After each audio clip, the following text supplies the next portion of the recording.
Hello students, welcome back to my YouTube channel DS Group of Education. আজকের এই video আমার সেই সমস্ত ছাত্রছাত্রীদের জন্য যারা সদ্য মাধ্যমিক পরীক্ষা দিয়েছে এবং তাদের মনে এই প্রশ্নটা অবশ্যই রয়েছে যে পরবর্তীতে আমরা কোন বিষয়গুলো নেব। দেখো, নিউট্রিশনের টিচার হয়ে আমি তোমাদেরকে নিউট্রিশন নেওয়ার জন্য ফোর্স করব না। আমি তোমাদেরকে আজকে মূলত বোঝাবো যে কোন সাবজেক্টগুলো নিলে তোমাদের এইচএসে একটি ভালো মার্কস আসতে পারে। প্রত্যেকটি সাবজেক্টই খুব ভালো, এটি একটি বিষয় রয়েছে। তার সাথে সাথে ভবিষ্যৎ পরিকল্পনা যা তোমাদের রয়েছে তার উপর ভিত্তি করেও কিন্তু তোমাদেরকে এই উচ্চ মাধ্যমিকের সাবজেক্টে সিলেকশন করতে হবে।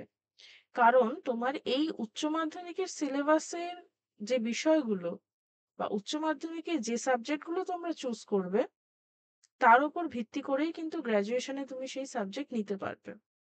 হ্যাঁ, কিছু অ্যালাইড সাবজেক্ট থাকার জন্য তুমি কিছু সাবজেক্ট পেয়ে যাবে ঠিকই, কিন্তু হ্যাঁ, একটা কোর বিষয় কিন্তু তোমাকে থাকতেই হবে তোমার সাবজেক্টের মধ্যে। তো চলো শুরু করা যাক আজকের ভিডিও। আজকে আমি wbchsc.wb.gov.in অর্থাৎ আমাদের উচ্চ মাধ্যমিক শিক্ষা সংসদের যে অফিসিয়াল ওয়েবসাইট, সেই ওয়েবসাইটের এই পেজটি খুলে রেখেছি। তোমরা দেখতেই পারছো, West Bengal Council of Higher Secondary Education, এবং এখানে সাবজেক্টস বলে একটা সেকশন রয়েছে, যেখানে সাবজেক্ট প্যাকেজ বলে একটা বিষয় রয়েছে। কি লেখা রয়েছে এখানে? বলেছে students have to select 3 compulsory elective subjects and 1 optional elective subject from any one of the following sets of the subjects. 3টে সেট রয়েছে, তোমাদেরকে 3টে কম্পালসারি ইলেকটিভ নিতে হবে, মানে 3টে সাবজেক্ট চুজ করতে হবে আর একটা অপশনাল হিসাবে সিলেক্ট করে রাখতে হবে, total 4টে।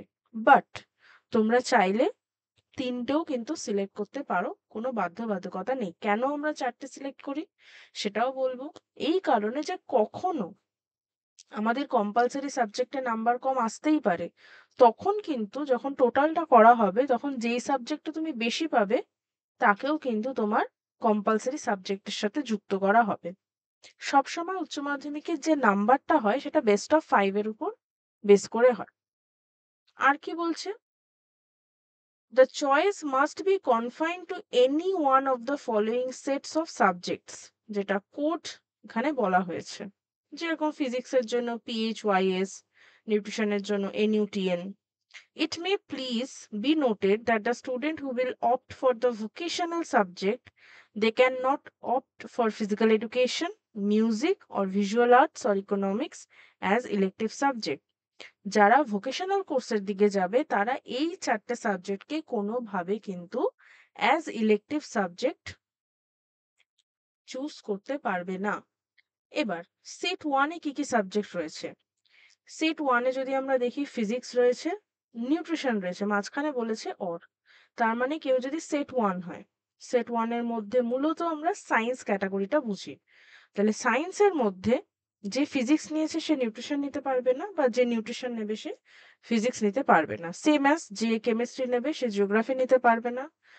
Economics, anthropology, science of wellbeing, এই 3টের মধ্যে অপশন রয়েছে, যে কোনো একটা কাউকে সিলেক্ট করতে হবে। ম্যাথমেটিক্স, এগ্রিকালচারের মধ্যে অপশন রয়েছে, বায়োলজিক্যাল সায়েন্স সিঙ্গেল রয়েছে, স্ট্যাটিস্টিক্স এবং সাইকোলজির মধ্যে অপশন রয়েছে, computer science, modern computer application, environmental science, health and physical education, visual arts and মিউজিকের মধ্যে অপশন রয়েছে, cyber security, artificial intelligence and data science, fisheries and অ্যাকোয়াকালচারের মধ্যে অপশন রয়েছে। এবার যেটা বলেছে 1 ভোকেশনাল আউট অফ 13 সাবজেক্টস, এখানে অনেকগুলো ভোকেশনাল সাবজেক্টস রয়েছে এবং সেটা এখানে লিস্টেড করা রয়েছে। তার মানে সেট 1 যারা সায়েন্স ক্যাটাগরির হবে, এই যে সেট 1টা মূলত সায়েন্স ক্যাটাগরির সাবজেক্টস গুলো রয়েছে, আমি ভোকেশনালটা বলছি না এই অবধি। তো এর মধ্যে কি বলছে যে তুমি যে কোনো একটা করে চুজ করতে পারো। তুমি যদি এখান থেকে সমস্ত সাবজেক্ট চুজ করো, সাপোজ তুমি ফিজিক্স, কেমিস্ট্রি, ম্যাথমেটিক্স এবং বায়োলজি নিলে, তাহলে তুমি কিন্তু একদম কোর পিওর সায়েন্স বলবে। বা তুমি নিউট্রিশন, জিওগ্রাফি, ইকোনমিক্স বা বায়োলজিক্যাল সায়েন্স নিলে তাও তুমি সায়েন্সের হবে।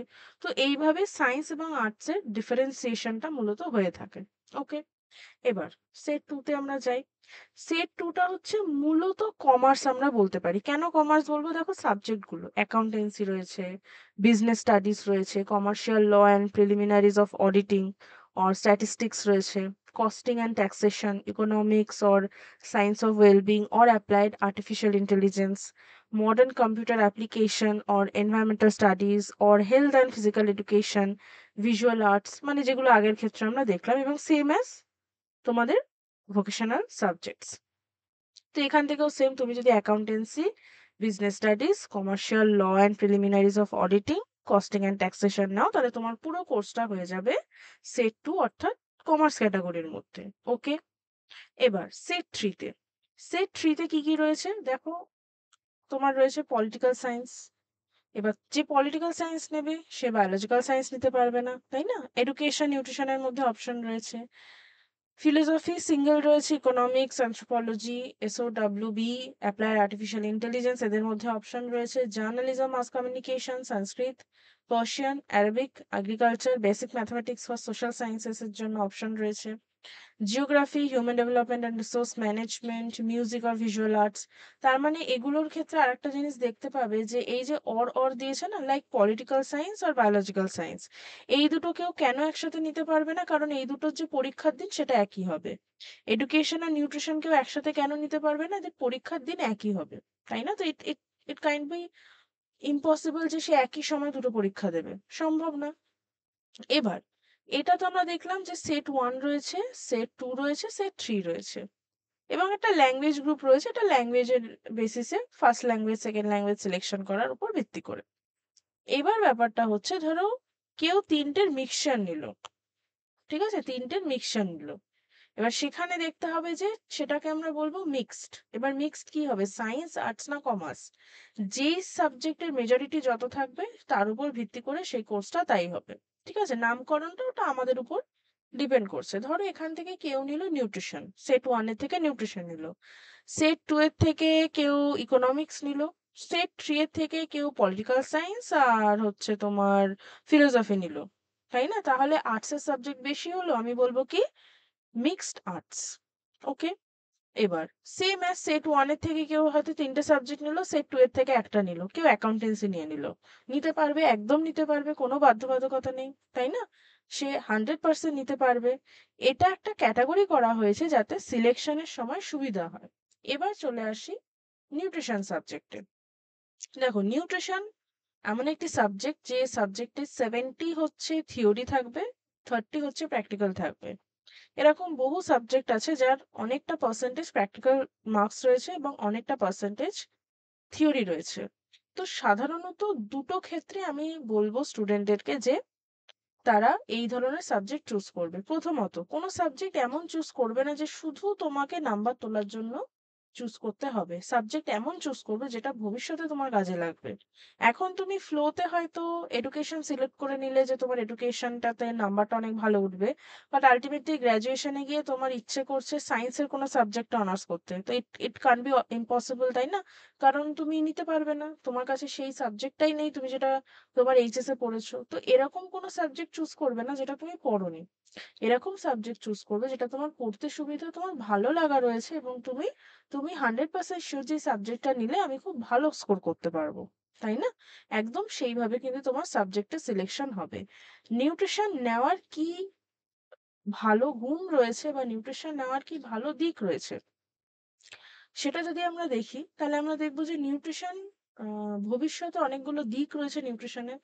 এবার কেউ বলতে পারে, কোনো জিওগ্রাফির টিচার বলতে পারে যে হ্যাঁ জিওগ্রাফিরও রয়েছে, ডেফিনেটলি রয়েছে, তাই না? প্রত্যেকটা সাবজেক্ট তার নিজের ক্ষেত্রে স্পেশাল। কোনো সাবজেক্ট কারোর থেকে বড় না, কোনো সাবজেক্ট কারোর থেকে ছোট না। যদি সিলেকশন অফ সাবজেক্টস হয়, ডেফিনেটলি সেটা তোমার ভবিষ্যৎ পরিকল্পনার উপর ভিত্তি করে কিন্তু সাবজেক্টের সিলেকশন হবে। তাহলে তুমি যখনই ভবিষ্যতে কম্বিনেশনটা নেবে, আই থিঙ্ক এই ভিডিওটা তোমাদের কাজে লাগবে।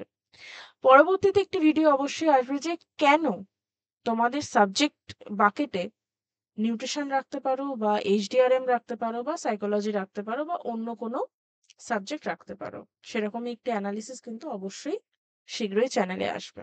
তো আজকের জন্য এইটুকু। নেক্সট ভিডিওর জন্য অবশ্যই চ্যানেলের সাথে থেকো। ভিডিওকে লাইক করো, শেয়ার করো, এবং চ্যানেলকে যদি সাবস্ক্রাইব না করে থাকো ডেফিনেটলি সাবস্ক্রাইব করো। Thank you for watching.